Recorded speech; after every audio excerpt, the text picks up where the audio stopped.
Taste the Daily.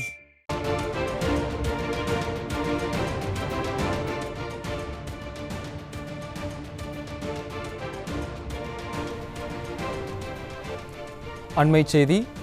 AIADMK பொதுச் செயலாளரும் சட்டமன்ற எதிர்க்கட்சித் தலைவருமான புரட்சித் தமிழர் எடப்பாடி கே பழனிசாமி தமிழக மக்கள் அனைவருக்கும் ஆயுத பூஜை மற்றும் விஜயதசமி வாழ்த்துக்களை தெரிவித்துள்ளார். அண்மை செய்தியாக பார்த்துக் கொண்டிருக்கிறோம்.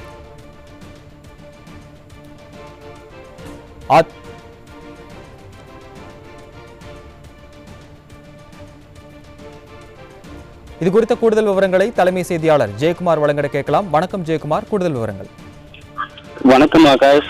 அனைத்து இந்திய அண்ணா திராவிட முன்னேற்ற கழகத்துடைய பொதுச் செயலாளரும் சட்டமன்ற எதிர்க்கட்சி தலைவரும் முன்னாள் முதலமைச்சருமான புரட்சித் தமிழர் எடப்பாடி கே பழனிசாமி அவர்கள் ஆயுத பூஜை மற்றும் விஜயதசமி வாழ்த்து செய்தி தெரிவித்திருக்கிறார்.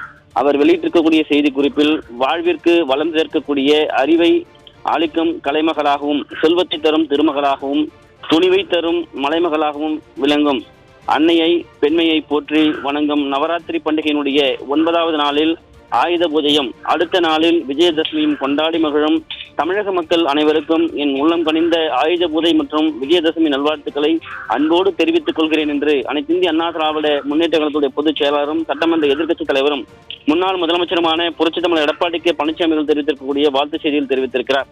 அந்த வாழ்த்து செய்தியில் அழிவு இல்லாத சிறந்த கல்வி செல்வத்தை வழங்குகின்ற கலைமகளையும் மன திட்பத்தோடு துணிவை தரும் மலைமகளையும் செல்வங்களை அள்ளித்தரும் திருமகளையும் போற்றி வழிபடுவது நவராத்திரி பூஜையினுடைய சிறப்பு அம்சமாகும் என்று குறிப்பிட்டிருக்கிறார். அயராத உழைப்பினால் கிட்டக்கூடிய வெற்றியினை பூஜிக்கும் திருநாளாக விஜயதசமி திருநாளை மக்கள் அனைவரும் கொண்டாடி மகிழ்கிறார்கள் என்று தெரிவித்திருக்கிறார். உழைப்பினுடைய உன்னதத்தை அனைவரும் அறிந்து செய்யும் தொழிலை தெய்வமென மதித்து அன்னை பராசக்தியினுடைய அருளை வேண்டி தொழில் சார்ந்த கருவிகளை தெய்வத்தினுடைய திருவடிகளில் படைத்து வழிபடும் நாள் ஆயுத பூஜை திருநாளாகும் என்றும் ஊக்கமுடன் கூடிய உழைப்பே வறுமையை அகற்றி செல்வத்தை பெருக்கி வாழ்வில் வளம் சேர்க்கும் என்பதை உணர்த்தும் திருநாளாக இந்த பண்டிகை விளங்குகிறது என்று அனைத்து இந்திய அண்ணா திராவிட முன்னேற்ற கழகத்துடைய பொதுச் செயலாளர் புரட்சித் தமிழர் எடப்பாடி கே பழனிசாமி அவர்கள் தெரிவித்திருக்கிறார். ஆயுத பூஜை மற்றும் விஜயதசமி திருநாட்களை மகிழ்ச்சியுடன் கொண்டாடும் தமிழக மக்கள் அனைவருக்கும் அனைத்து நலமும் வளமும் ஒருங்கே பெற்று சீரோடும் சிறப்போடும் சிறந்து விளங்கிட அருள் புரியுமாறு தாயாக விளங்கும் அன்னை பராசக்தியை போற்றி வணங்கி அனைவருக்கும் புரட்சி தலைவர் எம்ஜிஆர், புரட்சி தலைவி அம்மா ஆகியோரது நல்வழியில் ஆயுத பூஜை மற்றும் விஜயதசமி நல்வாழ்த்துக்களை மீண்டும் ஒருமுறை உரித்தாக்கிக் கொள்கிறேன் என்று அனைத்து இந்திய அண்ணா திராவிட முன்னேற்ற கழகத்துடைய பொதுச் செயலாளரும் சட்டமன்ற எதிர்க்கட்சித் தலைவரும் முன்னாள் முதலமைச்சருமான புரட்சி தமிழர் எடப்பாடி கே பழனிசாமி அவர்கள் ஆயுத பூஜை மற்றும் விஜயதசமி வாழ்த்து செய்தியில் குறிப்பிடப்பட்டிருப்பது குறிப்பிடத்தக்கது. ஆகாஷ், நன்றி ஜெயக்குமார்.